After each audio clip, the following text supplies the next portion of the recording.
Hello friends, आप देख रहे हैं आपका चैनल शेयर बाजार विद आयुष। और बात करेंगे दोस्तों इस वीडियो में किसके बारे में, बुराना वीव्स आईपीओ की लिस्टिंग डे स्ट्रैटेजी के बारे में। कहाँ पर दोस्तों कल लिस्टिंग हमको होती हुई देखने को मिल सकती है, इसी के बारे में इस वीडियो में चर्चा करेंगे। किस तरीके का दोस्तों यहाँ पर लिस्टिंग की संभावना बन रही है, इन सब के बारे में हम समझेंगे। तो आप लोग देखिएगा वीडियो को पूरा ज़रूर। तो दोस्तों कल के दिन बुराना वीव्स लिस्ट होता हुआ देखने को मिलेगा। जिनको अलॉटमेंट मिला सबसे पहले तो कॉन्ग्रेचुलेशन, बिकॉज अलॉटमेंट मिलना अपने आप में काफ़ी टफ था, क्योंकि जिस तरीके का दोस्तों सब्सक्रिप्शन आया था 69 शेयर्स का दोस्तों याद रखिएगा लॉट साइज है। कुल मिलाकर 144.89 करोड़ का ये आईपीओ था। बहुत छोटा आईपीओ था अपने आप में, इसलिए कह सकते हैं सब्सक्रिप्शन का फिगर्स भी दोस्तों बड़े दिखते थे। बिकॉज जब आईपीओ दोस्तों छोटा आता है तो उसमें आप कह सकते हैं कि अलॉटमेंट मिलने की पॉसिबिलिटी और कम हो जाती है। तो एक्जैक्टली दोस्तों ये सिचुएशन यहाँ पर बनती हुई नजर आई।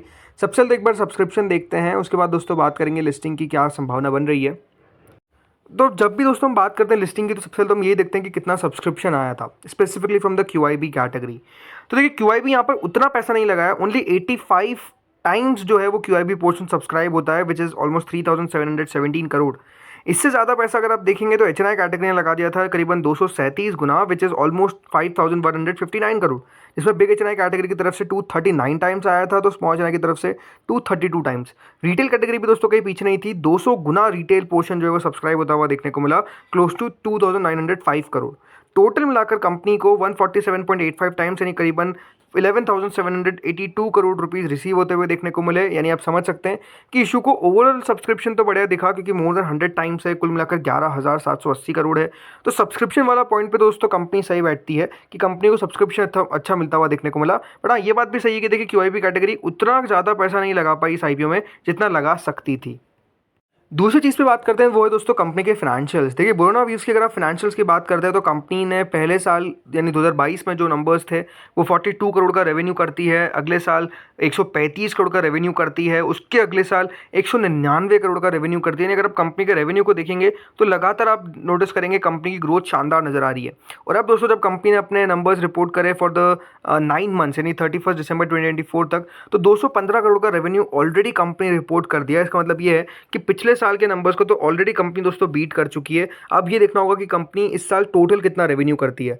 मुनाफे के बारे में बात करते हैं। 2022 में कंपनी का मुनाफा था मात्र 1 करोड़ 80 लाख, फिर 2023 में हो गया सीधा 16 करोड़ 30 लाख, और फिर 2024 में कंपनी ने प्रॉफिट किया क्लोज टू 23.59 करोड़।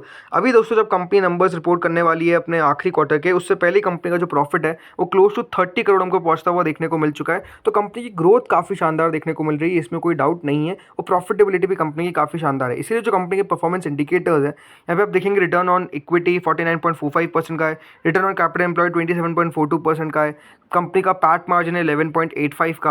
अब तीसरी चीज़ देखते हैं कंपनी के पीयर्स कौन कौन से हैं। अब पीयर्स में अगर आप कंपनी के वैल्यूएशन देखेंगे तो कंपनी 14.73 के हिसाब से अपना आईपीओ लेकर आई है।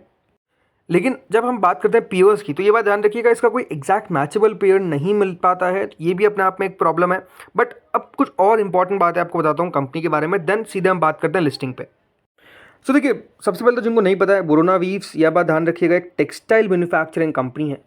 और इस कंपनी का जो मेजोरिटी ऑफ द रेवेन्यू है वो कहाँ से आपको आता हुआ देखने को मिल रहा है, वो आता हुआ देखने को मिल रहा है अनब्लीच सिंथेटिक ग्रे फैब्रिक।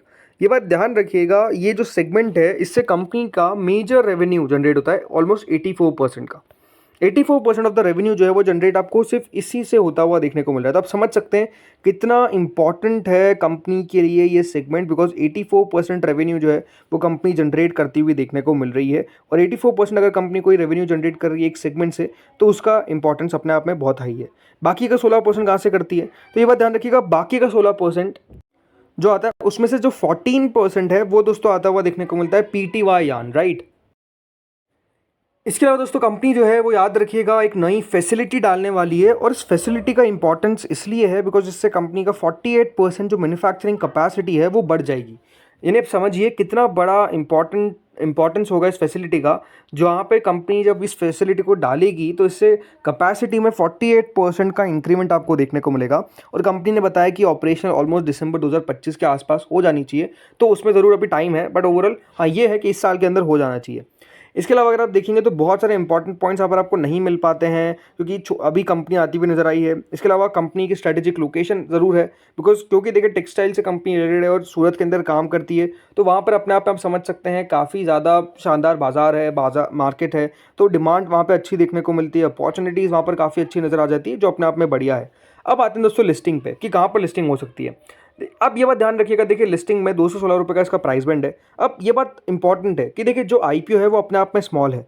अब जो कंपनी है 71.3 करोड़, तो एक बात ध्यान रखिएगा, अपना यूज़ करेगी फॉर देयर कैपेक्स, राइट, जहाँ पर नई मैन्युफैक्चरिंग फैसिलिटी डाल रही है। 71 करोड़ तो वहाँ जाने वाला है। 26 करोड़ 50 लाख के आसपास कंपनी वर्किंग कैपिटल रिक्वायरमेंट्स के ऊपर खर्च करेगी, और बाकी का 47 करोड़, और जो 47 करोड़ बचता है वो जीसीपी यानी जनरल कॉर्पोरेट पर्पसेस पे कंपनी खर्च करेगी। अब आप लोग सोच रहे होंगे कि देखिए 15 का पी है, ग्रे मार्केट जो चल रहा है वो 40 रुपये के आसपास 19% चल रहा है, जो बहुत ज़्यादा नहीं है, सब्सक्रिप्शन बढ़िया आता हुआ देखने को मिला है। तो प्रॉब्लम क्या है? प्रॉब्लम दोस्तों ये है कि कंपनी का जो आईपीओ, पहली बात तो स्मॉल आईपीओ है, और इसके बाद ध्यान रखिएगा अगर लिस्ट हो जाता है ये, मान लीजिए कहीं भी, उसके बाद एक दिन में सिर्फ 5% ज़्यादा बढ़ नहीं सकता। क्यों? बिकॉज आईपीओ का जो साइज़ है वो छोटा है। 250 करोड़ से कम का आईपीओ जो आता है उसमें याद रखिएगा 5% T2T सेगमेंट में ट्रेड करता हुआ नजर आता है। सो ये भी T2T में ट्रेड करेगा, 5% का सर्किट रहेगा, बट 5% का सर्किट कुछ दिनों के लिए रहेगा, बाद में 20% का हो जाएगा। बट इशू क्या है? देखिए जो छोटे आईपीओ होते हैं वहाँ पर प्रॉब्लम ये होती है कि देखिए वहाँ पर लिस्टिंग जो है वो कहीं भी हो सकती है, किसी भी साइट। लिस्टिंग मेरे सबसे नेगेटिव तो नहीं होगी, बिकॉज पैसा जो निकल कर आता हुआ देखने को मिला है हर एक कैटेगरी के अंदर वो बढ़िया है। बट सवाल ये कि देखिए खरीदारी करने कौन आएगा, ये भी अपने आप में एक बड़ा सवाल है।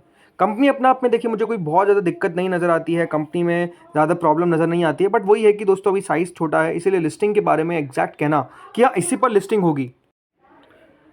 एंड छोटे आईपीओ में यही दिक्कत है कि देखिए लिस्टिंग किसी भी साइड हो जाती है तो कहना मुश्किल है। बट हाँ मेरे हिसाब से जो मेरा व्यू है वो ये कि देखिए 245 से 260 रुपये के आसपास यह आईपीओ आपको कहीं लिस्ट होता हुआ देखने को मिलना चाहिए। इस प्रकार की लिस्टिंग होने की एक्सपेक्टेशन मुझे लगती है। हाँ सवाल आप कर सकते हैं कि क्या नीचे भी लिस्ट हो सकता है? नीचे लिस्ट होने के चांसेस जैसे मैंने कहा काफ़ी कम नज़र आते हैं, बट अगेन कुछ कह नहीं सकते। बट ओवरऑल मेरे हिसाब से देखिए लिस्टिंग अगर नीचे होती हुई तो मैक्सिमम 5%, उससे ज़्यादा नीचे तो कहीं लिस्टिंग नहीं होने वाली है। और बाजार क्योंकि दोस्तों भी साथ दे रहा है तो ये चांसेस है कि ये 19 से 20% के आसपास लिस्ट होना चाहिए। हाँ उसके बाद हो सकता है कि देखिए आपको और मूव जो है वो ऊपर का नीचे का कहीं भी देखने को मिले, वो आपको खुद को देखना है। जिनको नहीं मिला है बेटर कहूँगा मैं कि वेट एंड वॉच करें, कंपनी को देखें, फाइनेंशियल देखें, उसके बाद जाकर एक इन्फॉर्म डिसीजन लीजिए। क्योंकि लिस्टिंग के दिन होता क्या है, वैसे ही देखिए प्राइस सेंसिटिविटी स्टॉक में ज़्यादा रहती है, तो ज़्यादा आपको अप मूव डाउन मूव आने की एक्सपेक्टेशंस रहती है। तो बेटर है कि ऐसे मार्केट में अवॉइड किया जाए कि हम ज़्यादा कोई तुक्के मारे कि हाँ ले लेते हैं, बढ़ जाएगा या घट जाएगा। ये कहना अपने आप में जब कह रहा हूँ मुश्किल है, तो थोड़ा सा वेट एंड वॉच करना बेटर है, और वो बेटर ही रहता है। तो दोस्तों इस वीडियो में इतना ही था। होपफुली वीडियो बढ़िया लगा होगा, लेकिन आप लोग बताइए आप लोगों के एक्सपेक्टेशंस क्या है? आपको क्या लगता है कहाँ पर लिस्ट होने वाला है ये आईपीओ? क्या 250 के ऊपर लिस्ट होगा या फिर 250 के नीचे लिस्ट होगा? पॉजिटिव लिस्ट होगा या नेगेटिव लिस्ट होगा? क्या लगता है आपको? आप लोग बताइए कमेंट सेक्शन में। इस वीडियो में इतना ही था। अगर आपको वीडियो अच्छा लगा हो तो लाइक करिएगा, चैनल से पहली बार जुड़े हो सब्सक्राइब करिएगा, क्योंकि आईपीओस पर लगातार आपको अपडेट जो है वो चैनल पर मिलते रहेंगे। तो बस चैनल के साथ जुड़ रहिए। Thank you friends for watching this video.